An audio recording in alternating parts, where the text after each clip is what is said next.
Assalamualaikum warahmatullahi wabarakatuh. Halo pemirsa, apa kabar Anda hari ini? Beragam informasi akan kami sajikan dari wilayah Indonesia bagian Barat. Bersama saya Wanasari, inilah kabar Sumatera selengkapnya.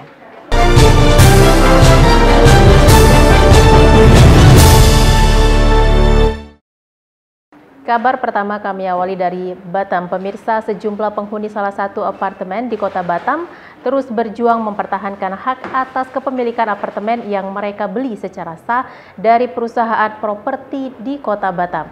Mereka tidak mau meninggalkan apartemen sebelum mendapatkan ganti rugi atas kepemilikan apartemen tersebut. Inilah aksi dan bentuk perlawanan para penghuni salah satu apartemen di kota Batam. Aksi protes ini nyaris bentrok antara penghuni dengan petugas security apartemen Sekupang Batam, Kepulauan Riau. Beruntung ada petugas keamanan dari TNI yang sempat melerai hingga tidak terjadi baku hantam. Penghuni apartemen dibantu keluarganya terus bertahan agar tidak ada perobohan apartemen sebelum ada upaya ganti rugi dari pihak pengelola ataupun manajemen. Sejumlah penghuni mengaku apartemen yang mereka beli adalah apartemen yang sah legalitasnya disertai dengan dokumen pembelian. Menurut pengacara salah satu penghuni apartemen, Hambali, ada dugaan penghuni merasa dipersulit saat pembayaran pajak pada tahun 2018 silam, sehingga penghuni mengalami gagal bayar perpanjangan kewajiban tersebut. Di sisi lain, pihak pengacara apartemen Mangara Manurung menyebutkan pengelola Baru Indapuri merasa berhak atas pengelolaan lahan yang baru. Dengan berakhirnya masa pengelolaan lahan yang lama, maka berakhir pula kepemilikan apartemen. Yang terjadi sebetulnya adalah dugaan kesengaja untuk tidak memperpanjang WTO, sehingga dengan berakhir masa WTO, mereka dengan seenaknya mengusir para warga di sini. Mereka tidak paham bahwa warga yang ada di sini adalah pemilik sah daripada apartemen yang ada di sini berdasarkan legalitas hukum yang ada di Indonesia, akte notaris semuanya lengkap. 2018 itu telah diberikan WT yang baru atau HPL yang baru kepada pihak PT Gutrin. Kalau dulunya ini kan adalah penanaman modal asing ya. Sekarang dengan perusahaan yang baru menjadi penanaman dalam negeri, modal dalam negeri. Ya, artinya para penghuni ini bersikukuh bahwa dengan mereka huni bangunan tersebut, walaupun sudah habis hatinya, bahwa itu adalah bangunannya seumur hidup. Hingga saat ini belum ada kesepakatan kedua belah pihak, sementara pihak manajemen terus berupaya menata apartemen dan resort dengan membongkar sejumlah bangunan, sedangkan penghuni terus bertahan memperjuangkan haknya dan mencari keadilan. Dari Batam, Kepulauan Riau, Alboin TV One mengabarkan.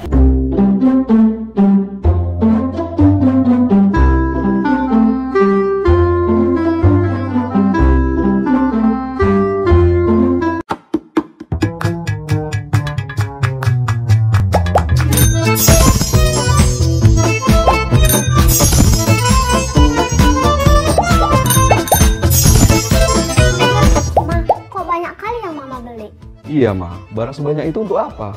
Iya, Mama baru sekali. Gak apa-apa dong.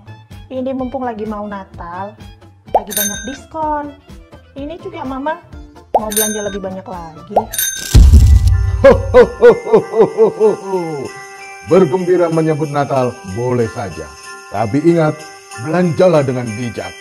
Kalau kita semua memborong bahan pokok, nanti akan menyebabkan harga-harga membumbung tinggi dan langka di pasaran. Jadi, belanjanya secukupnya saja ya. Oh, iya deh. Kalau gitu, belanjanya Mama kurangin ya, Pak. Pemerintah menjamin ketersediaan kebutuhan pokok masyarakat. Tetap belanja sesuai kebutuhan. Ayo bijak dalam berbelanja dan gunakan kris untuk transaksi yang cepat, mudah, murah, aman, dan handal. Mari bijak dalam berbelanja. Inflasi terkendali, masyarakat semakin sejahtera. Gunakan alat pembayaran non-tunai untuk kemudahan dan keamanan transaksi. Tetap mematuhi protokol kesehatan, kunci mencapai kesejahteraan masyarakat. Salam. Selamat merayakan Natal 2021 dan Tahun Baru 2022.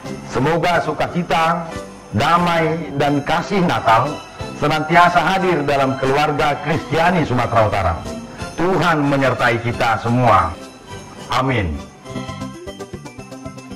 Sukses melaksanakan rapat pemilihan pengurus atau RPP kedua, pimpinan anak cabang Pemuda Pancasila, Muhammad Ridwan terpilih menjadi Ketua PAC Pemuda Pancasila, Kecamatan Nibung Hangus, Kabupaten Batubara, Sumatera Utara periode 2020 sampai 2023.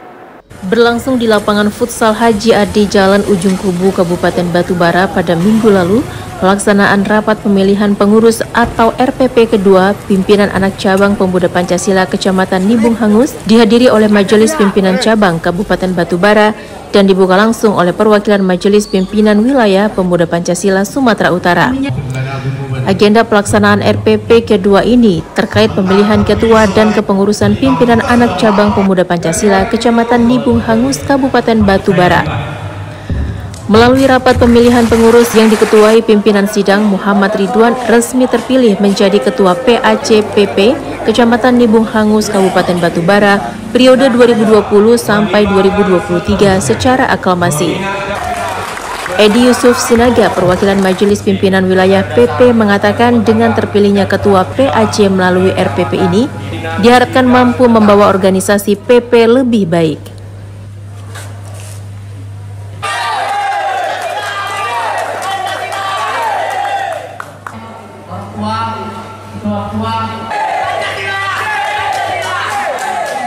Selamat atas terpilihnya Bung Ridwan pada RPP yang kedua PAC Nibung Hangus. Selamat menjalankan perintah dari organisasi, harus dilaksanakan untuk membesarkan roda-roda organisasi kita, besarkan dan kibarkan pemuda Pancasila di Kabupaten Batubara, khususnya di Kecamatan Nibung Hangus. Terima kasih, hari ini saya diberikan amanah menjadi Ketua PP Kecamatan Nibung Hangus. Saya akan menjalankan roda organisasi sesuai ADART dan membesarkan organisasi ini sampai ke tingkat basis, membuat bangga warga Nibung Hangus dan kader-kader pemuda Pancasila. Dan pemuda Pancasila di Nibung Hangus ini harus lebih baik ke depannya. Selain pelaksanaan RPP, aksi sosial berbagi sembako kepada anak yatim juga dilakukan sebagai bentuk kepedulian para kader pemuda Pancasila terhadap masyarakat serta mendukung pemerintah mewujudkan Kabupaten Batubara bisa dan bermartabat. Dari Batubara, Sumatera Utara, Ahmida Leozar, TV One mengabarkan.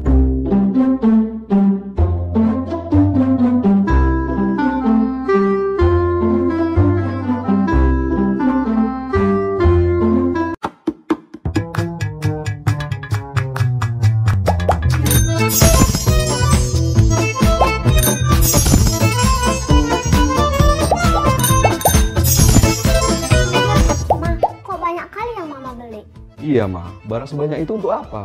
Iya, Mama boros sekali. Gak apa-apa dong. Ini mumpung lagi mau Natal, lagi banyak diskon. Ini juga Mama mau belanja lebih banyak lagi. Bergembira menyambut Natal boleh saja. Tapi ingat, belanjalah dengan bijak.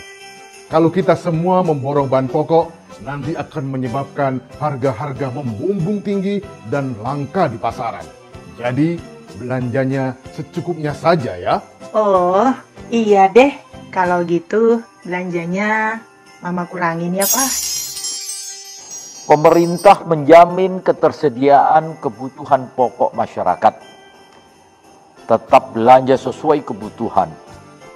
Ayo bijak dalam berbelanja dan gunakan kris untuk transaksi yang cepat, mudah, murah, aman, dan handal.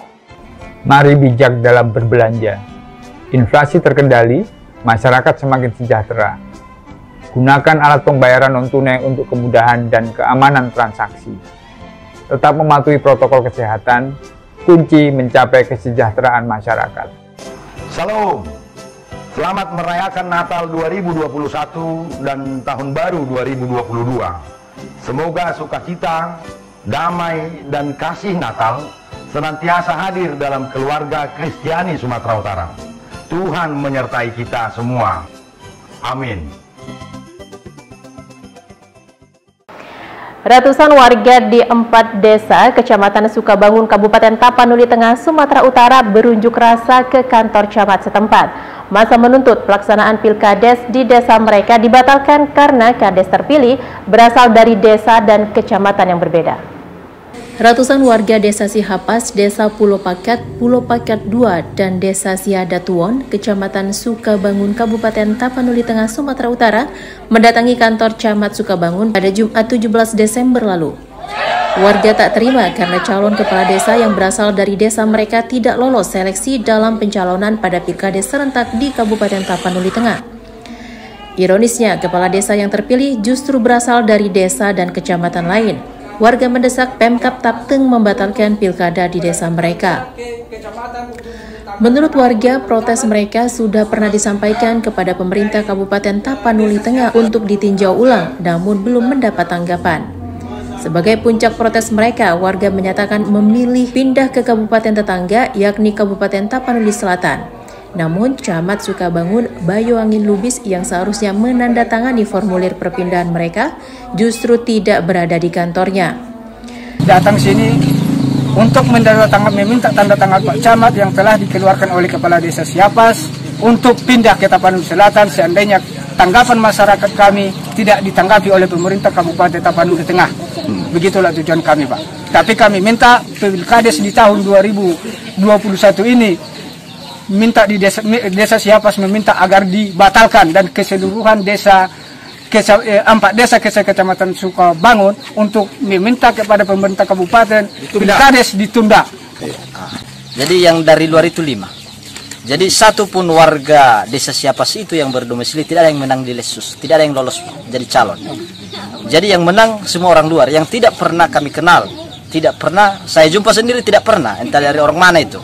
Jadi saya sudah 24 tahun di Sihapas dan tidak pernah melihat orang tersebut. Entah pernah jalan lewat jalan, tidak pernah. Jadi itu yang kami sesalkan seluruh kami masyarakat desa Sihapas, bahwasannya kami keberatan dan masyarakat juga keberatan semua ini. Meskipun sudah mendapat protes dari warga, pilkades serentak untuk keempat desa tersebut tetap digelar pada Senin 20 Desember lalu. Dari Kabupaten Tapanuli Tengah, Sumatera Utara, Syaren Situmorang, TV One, mengabarkan. Badan Intelijen Negara terus melaksanakan vaksinasi hingga ke pelosok desa. Kali ini, vaksinasi digelar di 8 kecamatan di Kabupaten Oku Timur yang dihadiri oleh Gubernur Sumatera Selatan Herman Deru. Badan Intelijen Negara terus melaksanakan vaksinasi sesuai instruksi Presiden RI dengan capaian seluruh daerah 70% masyarakatnya sudah divaksin. BIN sendiri sudah melaksanakan vaksinasi di seluruh daerah termasuk Kabupaten Oku Timur. Sebanyak 14.000 lebih dosis yang telah disebar oleh BIN untuk Kabupaten Oku Timur saja, yang artinya target 70% bisa dicapai di Kabupaten Oku Timur pada akhir tahun. Tidak hanya itu, untuk meningkatkan minat masyarakat agar mau divaksin, BIN memberikan door prize, sembako, dan hadiah utama yakni sepeda motor. Kepala Bidang P2KP Dinas Kesehatan Kabupaten Oku Timur, Umaidah Kosim, mengucapkan terima kasih kepada Badan Intelijen Negara yang telah berperan aktif dalam mensukseskan vaksin di Kabupaten Oku Timur. Umaidah juga berharap agar BIN terus memberikan bantuan dosis vaksin agar target herd immunity di Oku Timur dapat terrealisasi.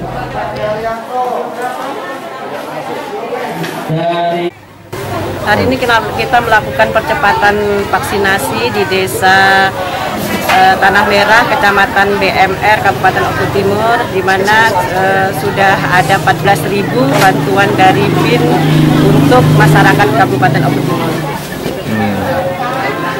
Nah, harapan kita sendiri seperti apa? Harapan kita untuk mencapai 70%, BIN akan terus memberikan bantuan supaya capaian 70% ini bisa tercapai di akhir Desember 2021. Sementara itu, salah satu warga desa Tanah Merah mengaku sangat senang dengan diselenggarakannya proses vaksinasi gratis oleh Badan Intelijen Negara. Dirinya juga mengatakan sangat terbantu dengan sembako yang diberikan.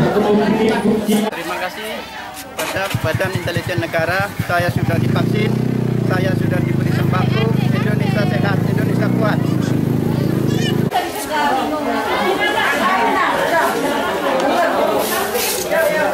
Dari Kabupaten Oku Timur, Sumatera Selatan, Herman Sawiran, Bagus Mehargo, TV One, mengabarkan.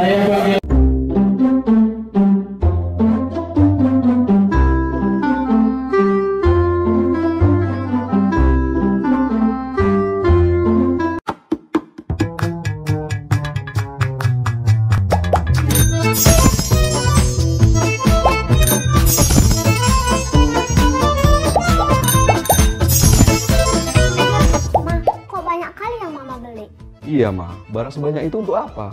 Iya, Mama boros sekali. Gak apa-apa dong. Ini mumpung lagi mau Natal, lagi banyak diskon. Ini juga Mama mau belanja lebih banyak lagi. Bergembira menyambut Natal boleh saja. Tapi ingat, belanjalah dengan bijak. Kalau kita semua memborong bahan pokok, nanti akan menyebabkan harga-harga membumbung tinggi dan langka di pasaran. Jadi, belanjanya secukupnya saja ya. Oh, iya deh. Kalau gitu, belanjanya Mama kurangin ya, Pak. Pemerintah menjamin ketersediaan kebutuhan pokok masyarakat. Tetap belanja sesuai kebutuhan. Ayo bijak dalam berbelanja dan gunakan kris untuk transaksi yang cepat, mudah, murah, aman, dan handal. Mari bijak dalam berbelanja. Inflasi terkendali, masyarakat semakin sejahtera. Gunakan alat pembayaran non-tunai untuk kemudahan dan keamanan transaksi. Tetap mematuhi protokol kesehatan, kunci mencapai kesejahteraan masyarakat. Salam. Selamat merayakan Natal 2021 dan Tahun Baru 2022. Semoga sukacita, damai, dan kasih Natal senantiasa hadir dalam keluarga Kristiani Sumatera Utara. Tuhan menyertai kita semua. Amin. Perantau asal Desa Batu Manumpak, Kecamatan Pangaribuan, Kabupaten Tapanuli Utara, Sumatera Utara yang tersebar di seluruh Indonesia peduli kampung halaman dengan program yang dinamai Marsipature Hutanabe. Program ini digagas oleh Padot Gultom untuk membangun Bonapasogit lewat pendidikan dan pertanian. Untuk mewujudkan program Marsipature Hutanabe ini dilaksanakan pelantikan pengurus Yayasan Dolok Marsait Membangun dalam sebuah acara kebaktian singkat. Pengurus yang dilantik adalah para perantau dan tokoh masyarakat Batu Manumpak dihadiri perwakilan pemerintah daerah. Ketua Datu Tambun Gultom Sedunia, Padot Gultom, selaku pendiri Yayasan Dolok Marsait Membangun, mengatakan program Marsipature Hutanabe tersebut dibingkai dalam program pengembangan potensi daerah seperti penanaman alpukat dan kemenyan serta pendidikan dengan mendirikan rumah pintar bagi anak-anak di daerah itu.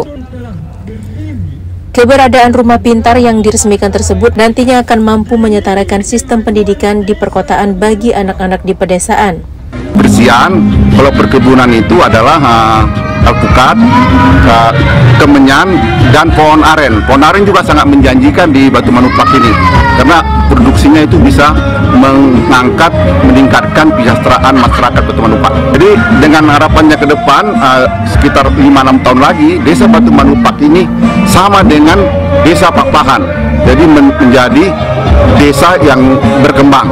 Itu harapan saya untuk masyarakat Batu Manumpak. Semoga masyarakat Batu Manumpak dapat menerima dan bekerja keras untuk meningkatkan perekonomian mereka dan menaikkan dari desa tertinggal menjadi desa berkembang seperti Desa Pakpahan.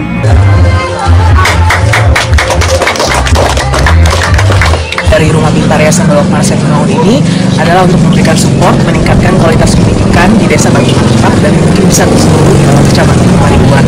Dengan itu kami bertujuan untuk memberikan bantuan untuk menyetarakan tingkat kualitas pendidikan di desa dan juga di kota. Karena itu kami membawa guru-guru dari kota untuk mengajarkan hal-hal yang lebih dari yang bisa diajarkan di sini. Seperti misalnya sekarang kami sudah ada program matematika, ada membaca, dan juga ada program bahasa Inggris. Salah satu program utama yang akan datang untuk dikerjakan adalah untuk membawa guru-guru dari luar negeri seperti di Australia, di Melbourne, untuk mengajar bahasa Inggris di rumah pintar ini. Dari Kabupaten Tapanuli Utara, Syaren Situmorang, Gompang Gultom, TV One mengabarkan.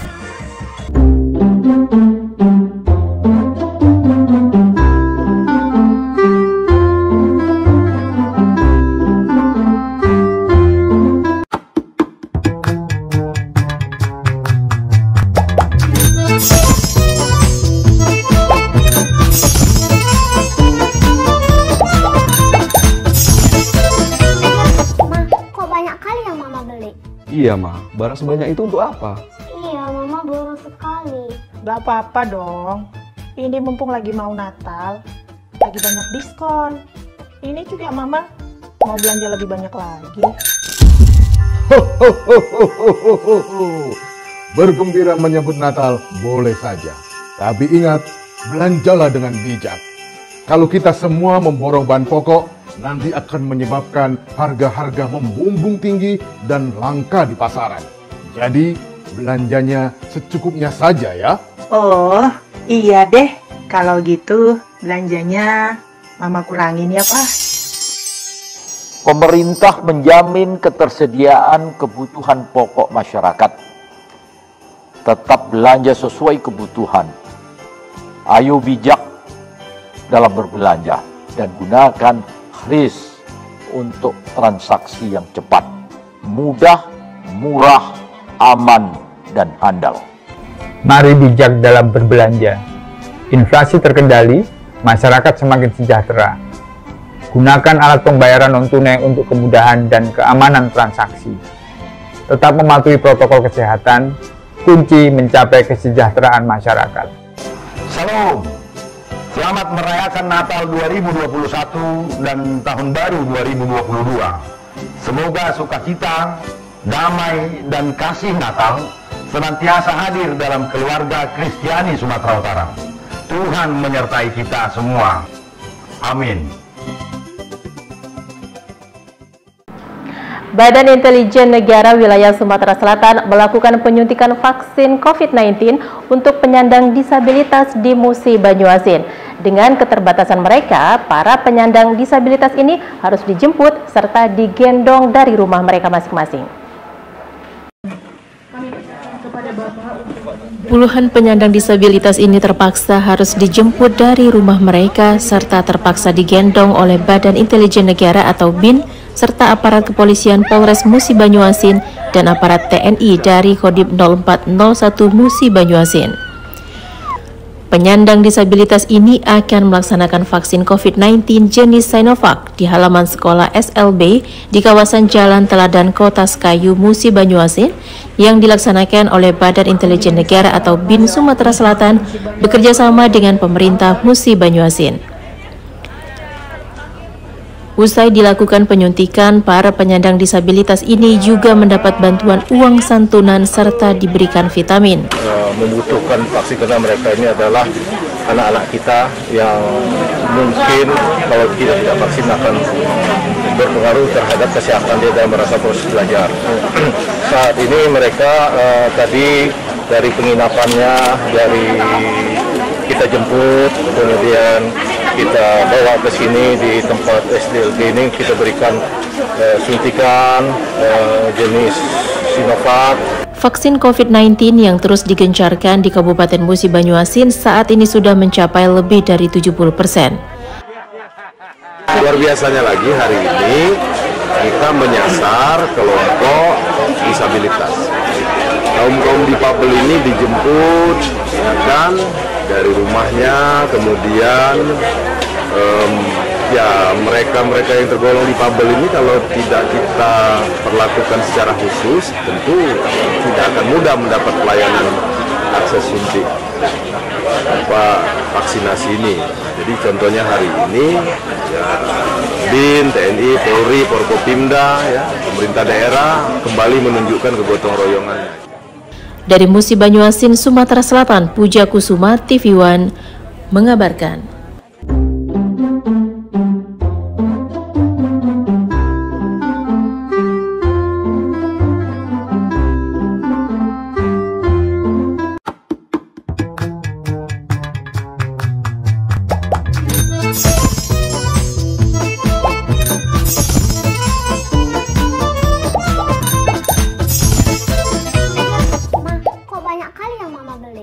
Iya, Ma. Barang sebanyak itu untuk apa? Iya, Mama boros sekali. Gak apa-apa dong. Ini mumpung lagi mau Natal, lagi banyak diskon. Ini juga Mama mau belanja lebih banyak lagi. Bergembira menyambut Natal boleh saja. Tapi ingat, belanjalah dengan bijak. Kalau kita semua memborong bahan pokok, nanti akan menyebabkan harga-harga membumbung tinggi dan langka di pasaran. Jadi, belanjanya secukupnya saja ya. Oh, iya deh. Kalau gitu, belanjanya Mama kurangin ya, Pak. Pemerintah menjamin ketersediaan kebutuhan pokok masyarakat. Tetap belanja sesuai kebutuhan. Ayo bijak dalam berbelanja dan gunakan kris untuk transaksi yang cepat, mudah, murah, aman, dan handal. Mari bijak dalam berbelanja. Inflasi terkendali, masyarakat semakin sejahtera. Gunakan alat pembayaran non-tunai untuk kemudahan dan keamanan transaksi. Tetap mematuhi protokol kesehatan, kunci mencapai kesejahteraan masyarakat. Salam. Selamat merayakan Natal 2021 dan Tahun Baru 2022. Semoga sukacita, damai, dan kasih Natal senantiasa hadir dalam keluarga Kristiani Sumatera Utara. Tuhan menyertai kita semua. Amin. Komunitas otomotif KCI di Medan, Sumatera Utara, Sabtu sore menggelar bakti sosial di Panti Asuhan Keluarga Bunga Bakung di Kabanjahe, Kabupaten Karo, Sumatera Utara. Kegiatan tersebut dalam rangka menyambut sukacita Hari Raya Natal bersama anak-anak panti asuhan. Sebagai bentuk toleransi dan keberagaman, komunitas otomotif KCI atau Captiva Indonesia Sumut Aceh menggelar kegiatan bakti sosial di Panti Asuhan Keluarga Bunga Bakung di Kabanjahe, Kabupaten Karo, Sumatera Utara pada Sabtu sore. Kegiatan bakti sosial ini digelar untuk menyambut sukacita Natal pada 25 Desember mendatang, sekaligus menghibur anak-anak yang ada di panti asuhan yang sudah tidak memiliki orang tua lagi agar sukacita Natal tetap dirasakan mereka. Adapun paket sembako yang diberikan berupa 500 kg beras, 2 kotak minyak goreng, 10 kotak mie instan, 10 papan telur ayam, 1 kotak ikan kaleng, dan lain sebagainya. Menurut pemilik panti asuhan, pihaknya merasa sangat senang dengan adanya bakti sosial yang digelar oleh komunitas Captiva Indonesia Sumut Aceh ini. Sebelumnya, panti asuhan ini tidak pernah mendapatkan perhatian dari pemerintah Kabupaten Karo, sehingga seluruh kebutuhan anak-anak panti banyak dibantu oleh masyarakat. Saat ini ada sekitar 30-an anak panti asuhan yang menjadi tanggungan dan keseluruhannya masih berstatus pelajar. Sementara itu, menurut Ketua Chapter Captiva Sumut Aceh, kegiatan sosial ini rutin dilakukan saat hari-hari besar keagamaan sebagai bentuk bahwa komunitas otomotif memiliki rasa toleransi yang tinggi antar umat beragama karena anggota otomotif ini terdiri dari berbagai suku dan agama. Kami sangat bersyukur dengan bantuan komunitas KCI Sumatera Utara bisa mendukung kami dengan berbagai bahan sembako dan yang lainnya untuk mendukung pendidikan anak di sini. Kenapa kami sangat bersyukur? Karena selama ini memang kami tidak pernah didukung dari pemerintahan Pemkab Karo pun belum pernah. Ya, kami tidak tahu ke depan, tapi selama ini kami belum pernah dapat, termasuk dari instansi-instansi lain. Ya, dalam rangka menyambut Natal, maka kita komunitas Captiva Indonesia Chapter Sumut Aceh memberikan paket sembako ke Yayasan Panti Asuhan Bunga Bakung. Karena memang setahun itu kita 3 kali memberikan bakti sosial, baik itu Ramadan, Imlek maupun Natal. Kebetulan Natal, maka kita memberikan bakti sosial Natal di Kabanjahe. Adapun yang kita berikan berupa paket sembako, yaitu 500 kg beras, Indomie 10 kotak, sarden, minyak makan, gula, teh, dan lain-lainnya. Dari Kabupaten Karo, Sumatera Utara, Irfan TV One mengabarkan. Untuk menghormati leluhur, keturunan marga Berutu melakukan ritual kehormatan terhadap leluhur di tempat situs Pertulanan Mejan, tempat bersejarah marga Berutu di Desa Ulu Merah dan Desa Perjaga, Kabupaten Pakpak Barat. Ratusan masyarakat keturunan marga Berutu dari sejumlah daerah di Sumatera Utara datang ke lokasi yang cukup bersejarah bagi marga Berutu, yaitu situs Partulanen Mejan Marga Berutu di Desa Ulu Merah, Kabupaten Pakpak Barat. Di sini para tokoh marga Berutu melakukan ritual penghormatan terhadap situs Partulanen Mejan Marga Berutu, peninggalan nenek moyang marga Berutu. Hal ini dilakukan untuk menghormati para leluhur. Kegiatan ini dilanjutkan di Desa Perjaga di lokasi Istana Perjaga Marga Berutu sekaligus kegiatan makan bersama. Menurut para tokoh marga Berutu, kegiatan ini diharapkan dapat menjadi contoh yang baik bagi keturunan marga Berutu nantinya agar bisa menghargai dan menghormati leluhur suku Pakpak. Bupati Dairi yang ikut dalam kegiatan ini juga berharap kepada para keturunan marga Berutu nantinya dapat menjaga kegiatan ritual ini untuk menghormati leluhur marga Berutu. Dalam konteks generasi Berutu ke depan,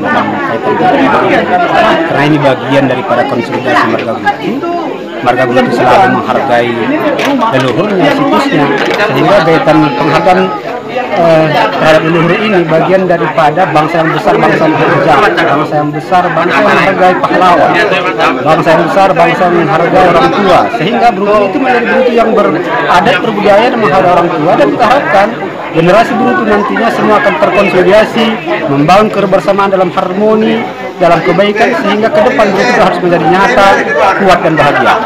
Bisa kiranya juga memberi semangat lebih besar lagi kepada seluruh orang tua untuk memberi pengayoman, pengarahan dan doa kepada generasi berikutnya, dan generasi berikutnya lebih giat lagi bekerja, lebih giat lagi melakukan aktivitas di bidang masing-masing dan saling bersatu. Yang terakhir, ini berkumpul di tempat-tempat yang mempunyai nilai sejarah, yang mengingatkan kita kembali tentang keberadaan kita. Ini harus terus kita junjung, kita pelihara identitas kita. Bagi kami semua, kesehatan yang sudah diberikan kepada seluruh warga. Terima kasih. Dari Kabupaten Pakpak Barat, Irfan TV One mengabarkan.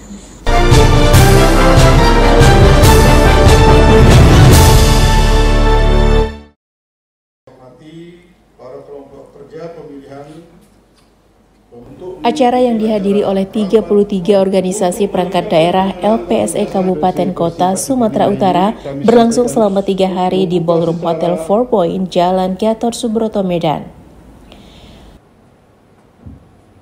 Pembukaan acara ini diresmikan oleh Kepala Biro Pengadaan Barang dan Jasa Setda Propsu Mulyono dan selanjutnya menyerahkan secara simbolis sertifikasi ujian kelulusan kepada para peserta.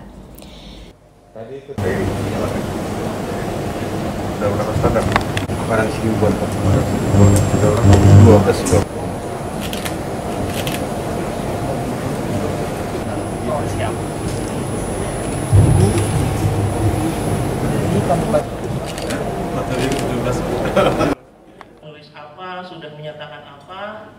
Kegiatan ini bertujuan untuk mensosialisasikan pemakaian aplikasi terbaru 4.5 di mana LPSE Kabupaten Kota diharapkan memenuhi 17 standarisasi sistem layanan pengadaan, termasuk standar kebijakan layanan, pengelolaan anggaran layanan, keamanan perangkat, dan standar pengelolaan lainnya sesuai standar yang ditetapkan oleh Lembaga Kebijakan Pengadaan Barang Jasa Pemerintah atau LKPP.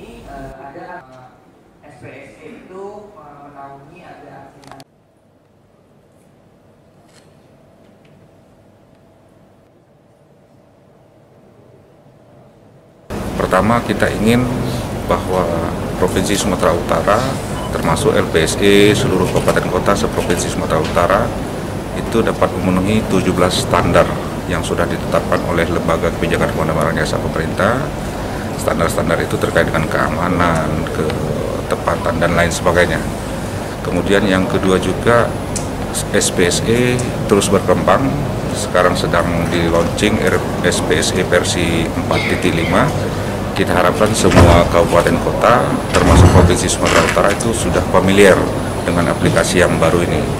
Jadi kita harapkan dengan pertemuan ini terjalin komunikasi yang baik antara Provinsi Sumatera Utara selaku pembina dengan kabupaten kota seluruh Provinsi Sumatera Utara tujuan akhir yang kita inginkan adalah pengadaan barang jasa yang kredibel di seluruh Provinsi Sumatera Utara, pengadaan barang jasa yang efektif, efisien, akuntabel, dapat dipertanggungjawabkan kepada publik, sehingga tujuan pembangunan Sumatera Utara dapat tercapai, Sumut menjadi bermartabat.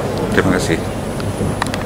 Ya, setelah mengikuti kegiatan ini kan kita bisa mengetahui bagaimana SPSE yang terbaru ini, karena kan mungkin setiap tahun kan ada perubahan SPSE. Dengan tahun lalu 4,4 sekarang jadi 4,5.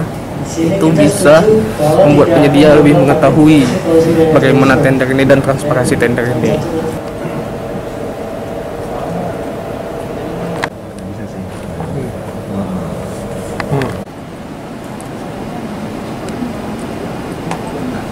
Terselenggaranya kegiatan ini diharapkan mampu meningkatkan standarisasi serta transparansi tingkat layanan pengadaan barang dan jasa di Provinsi Sumatera Utara. Dari Medan, Sumatera Utara, Ahmidal Yauzar, TV One mengabarkan. Informasi tadi sekaligus menutup program Kabar Sumatera. Jangan lupa saksikan informasi terkini di kanal tv1news.com. Saya Wanasari dan seluruh kerabat kerja yang bertugas mengucapkan terima kasih. Assalamualaikum warahmatullahi wabarakatuh dan sampai jumpa.